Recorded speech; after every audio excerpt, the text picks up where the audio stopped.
the Leafs were gonna miss the playoffs? What? No? Yeah, you do. It was like 4 days ago. Oh, that. Stop living in the past. Let's go! Do you have a humiliation kit? This is all I ask you to do. I'm having a great Finger flick. You're allowed to show up. This team is ruining my life. I'm taking crazy pills. With you, wherever you are, welcome to LFR. Victory, Puppy Ziggy! No, I didn't throw it. How many wins in a row? 1. Yeah, buddy. 2. Yeah, buddy. 3. Yeah, buddy! All right, get ready for an LFR video, this time with hopefully less terrifying slow-mo. Right, Drew? Right? Leafs win 4-3 over the New York Rangers. Yeah. Dude, I gotta say, there are some things I don't love about the way the standings are organized in the NHL. Like, for example, when you lose in overtime or the shootout, the amount of points you get is equal to half a win. So losing 2-1 in the shootout is equal to half of winning 10-1. But one thing that's awesome about the parity in the NHL, especially this year, especially in the East, it feels like every game, we're nearly at the end of March. It feels like every game around the league matters so much. Tonight was unbelievable for scoreboard watching. There's this game, first of all. Both fan bases involved in this game between the Leafs and Rangers have their eyes on Columbus versus Florida. Leaf fans have their eyes on Tampa. Both fan bases have their eyes on Montreal versus the Islanders. The Rangers because they're in a playoff race with both those teams. The Leafs because we don't like them. And we might have to play Montreal, and that's a good day for my therapist is what that is. Cons, you're gonna be busy. Pros, you're gonna be rich. And every game has at least a little bit of a playoff vibe to it. Heightened pace, heightened discipline, heightened physicality. These are some physical games, some chippy games. And I don't know if you've noticed it. I'm sure you've noticed it. The whistles. Dude, you get one penalty each. That's it. That is literally the case in this game. And I think 4 is about the max. No, not each. 2 each. This is a playoff battle. This game was awesome. Leafs win 3 straight. Let's talk about it. But first, my guys, my friends, my dudes, you ever lift too hard? You ever sweat a little bit too much and you forget to apply deodorant? And then you just get demolished by this waft of BO in every direction? Does that 3-in-1 shampoo, body wash, whatever you call it, leave you feeling like you need another shower after only a few hours? Well, from the founders of Lumi, we have Mando Whole Body Deodorant. Mando Whole Body Deodorant is helping men conquer their odor in a new way. Mando has long-lasting 72-hour odor control to stop odor before it even starts. To top it off, Mando's cologne quality scents were created with men in mind. Pro tip, try their best-selling scent, Bourbon Leather. It's a game changer. You know what I love about Mando? You can put it everywhere. Pits, packages, feet, skin folds, back, knees, everywhere. It's a whole body deodorant. Mando Starter Pack is perfect for new customers. It comes with a solid stick deodorant, cream tube deodorant, 2 free products of your choice, like mini body wash and deodorant wipes, and free shipping. This is a special offer for LFR viewers. New customers get $5 off a starter pack with my exclusive code DANGLE. That equates to over 40% off your starter pack. So use code DANGLE at shopmando.com.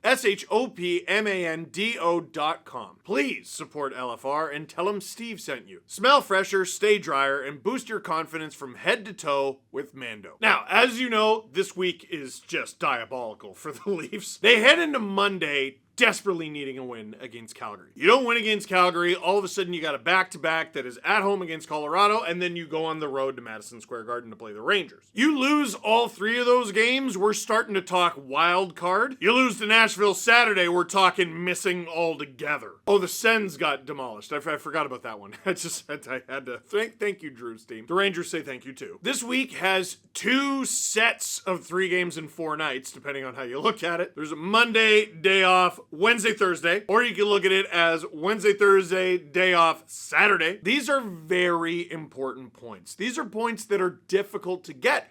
So difficult to get that if you get them, you're in really, really, really good shape. Leafs dummy the Flames, dummy them, great start. Colorado, well, you already watched that circus of a video from yesterday. The Leafs it wasn't a Mona Lisa. They won. Joseph Woll was a brick wall. Second half of the back-to-back on the road in New York. The Leafs never trailed once. A couple guys shone brighter than the rest. John Tavares and Jake McCabe, both of them bringing that grumpy dad energy, which you need at this time of year. No. You got it all twisted. You think that it's like young legs that carry you through March and into the stretch. No. It is business trip stuff. You know John and Jake were the first guys on the plane because they were also the first guys on the bus. One of them was the first guy off the bus to make sure everyone got into the hotel okay, and one of them stayed behind to make sure everyone got off the bus okay. This was a dad business trip. Now, in seriousness, the Leafs played a very tidy, methodical game. I want to show you a screenshot. This here's John Tavares handling the puck, and if you look to his left, you'll see a New York Rangers big red bum. Now, that's not why I'm showing it to you. I'm showing it to you because if you look, oh look, there's William Nylander beneath that big red bum. This was a good, hard-working shift down low in the Leaf zone. The Rangers had it there, and the Leafs turned that defense into offense. Part of it was the great effort of William Nylander here to get it up to John Tavares. I was wondering if they would be kind enough to give William Nylander an assist on this goal, and they did. Good, because he should have. Tavares carries it up the ice, hands it to McCabe. McCabe gives it back to him. Blam! Again, this is a business trip. We're not stopping for McDonald's. We're not stopping for the bathroom. We're not stopping for McDonald's. We're not stopping for the bathroom. There's bottles at your feet. No pictures either. You got a memory, don't you? John Tavares slap shot, 1-0, whatever. We move on. Now, the Rangers tying the game in the final minute of the first period. That was a bummer. Who allows a goal in the final minute of the period? That's a killer. A guarantee to feel bad about yourself, and oh goodness, no one would do that. Only the Leafs would do that. Foreshadowing. Now, overall, I thought a lot of people had a really good game in this one. There was one player in particular who stood out as not having a very good game. Nick Robertson, who I really like and I feel like has played some of his best hockey in the NHL over the past month, he was a step behind. His line was a little different. He was still out there with Domi, and those two, when together, can create magic and chaos. Domi, I think, has actually had an excellent defensive stick these past few games.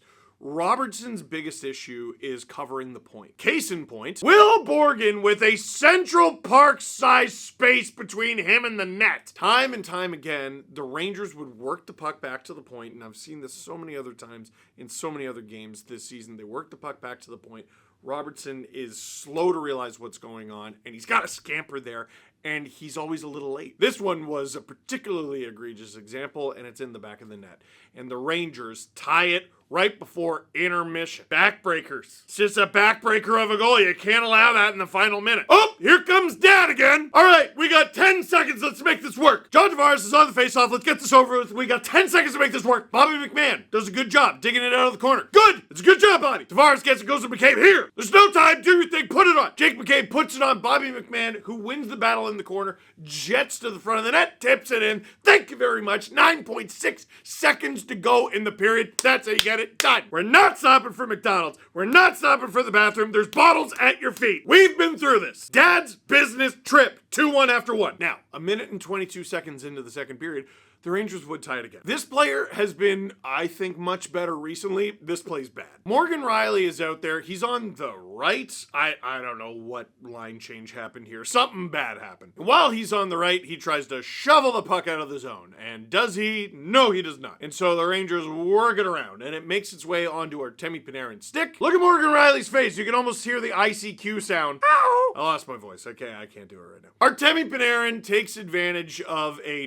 no good, not great situation for the Leafs, ties it early for the Rangers. So the Rangers scored with 48 seconds to go in the first. McMahon scored with a little less than 10 seconds to go in the first. And Panarin scored a minute 22 into the second. That's 3 goals in 2 minutes and 10 seconds of gameplay, even though it took like 25 minutes because of the intermission. All right, now the Rangers tied it. And tie games can go to overtime. And overtime is what? It's free hockey, right? Sometimes it can last up to 5 minutes. Sometimes no one scores and we go to the shootout. Except that wasn't going to happen tonight. No, it wasn't going to happen tonight. It can't happen tonight. There's no way. Because it is a dad's business trip. Oh, God. I jabbed myself in the eye, Drew. It is a dad's business trip. We don't have time. So William Nylander has the puck, and he backhands it, and it goes wide. Bobby McMahon scurries after it, and he gets the puck. And John Tavares takes the puck off of him like he was trying to fix something around the house, and Bobby McMahon was holding the flashlight wrong. Give me that. Tavares gets it. He gives it to Jake McCabe. Jake, you know what to do with it. Blam, he shoots. Does it go in? No. But John Tavares scores his second of the game. His third point of the game. 2 goals, 1 assist. Jake McCabe's third point of the game. He's got 3 assists. The Leafs have 3 goals on the game, and John Tavares and Jake McCabe have 3 points each because it's the Angry Dad's road trip. It is a business trip. We are not stopping for McDonald's. We're not stopping to go to the bathroom. There's bottles at your feet. John Tavares, by the way, his 1100th NHL point. Wow, that sounds good. It is. And we do have time to talk about that. Slow down. Now, when John Tavares got his second point of this game, he actually moved into a tie for 69th all time in scoring. Unfortunately, he got another point. So now with 1100 points, John Tavares takes sole possession of 68th all time, meaning John Tavares is one of only 68 people to ever reach 1100 NHL points. He is 3 points behind Frank Mahovlich. He's 10 points behind Claude Giroux. That one's going to be a little trickier on account of Giroux still playing. But after that, he's 21 points behind Daryl Sittler. He's 26 points behind Joe Nieuwendyk and Mike Bossy. He's 30 points behind Bernie Federko, Marian Hossa, Nicholas Lidstrom. Tavares is going to cruise into the top 60 all time. Probably not by the end of the season, but definitely next year. He's 109 points from cracking the top 50. It's doable. John Tavares has had a wildly good and consistent career as an offensive producer in the best league in the world. And this game's not even done. Here, can I show you one more thing about the John Tavares goal? Like the second one? You want to see how wide open he is? This is in the official NHL highlights for the goal. He's not even in the shot. Anyway, the Leafs get the lead. Can they hold on to it for a sec? Hey, I got an even better idea. Can you go up 2? And Nyes goes, yeah, I can pencil that in. Now, I haven't said it as much lately. What helps you score? Playing well as a team, chemistry, yeah. Shooting helps, yeah. Having the puck, you gotta have the puck to shoot. There's something else.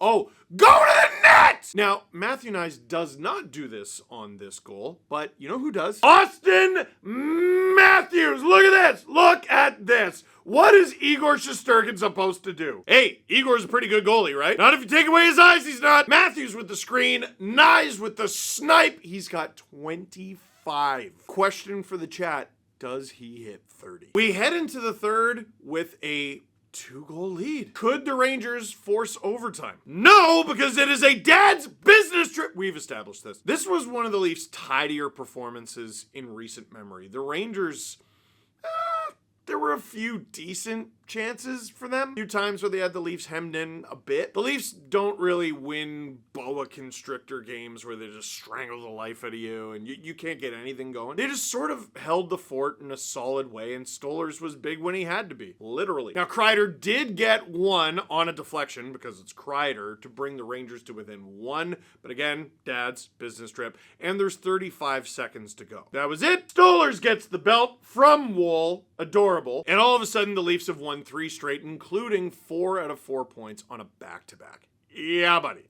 Questions. McCabe in on the first 3 goals. Is he now classified as an offensive defenseman? See, if you've been watching my videos for a while, you know, dating back to last season, I'm like, okay, he doesn't put up a ton of points, but like, it always feels like McCabe is trying to get after it. Dude, playing with Chris Tanev is a hell of a drug. Listen, Kyle Dubas had his faults. Getting Jake McCabe from the Blackhawks, getting the Blackhawks to retain on him for 3 years. 3 years! He was retained on for the 2023 run. He was retained on last year. He's retained on this year, and he signed an extension that kicks in next year. Dude, what a parting gift. That and Matthew Nyes. I mean, Now, well, it's too late now. I've thought Jake McCabe was good. I didn't know he had the gear that he's hit this season. He's been unreal. This is an interesting one. How are you finding Lawton as he continues settling into his Leafs jersey? Yeah, so Lawton played 4th line left wing. David Kampf was in. Yarncroke is out. You could have put Lawton 2nd line left wing, and maybe he chips in an assist or a goal or something like that. I don't think it would have done anything for him. The team's long-term goals is obviously to have this guy in the bottom 6, to have him in a forechecking, bang and crash, penalty killing role. Ended up being a great decision because Bobby McMahon had his best game in like a very long time. He was legitimately great. Here's what's going to help Lawton. The Leafs put him in a position to succeed and play games. He's the only way forward is through, and he's just got to play games. I got great news. The Leafs play a ton of them. They're all over the place. They had 4 games at home. I don't even know how many of those games he played.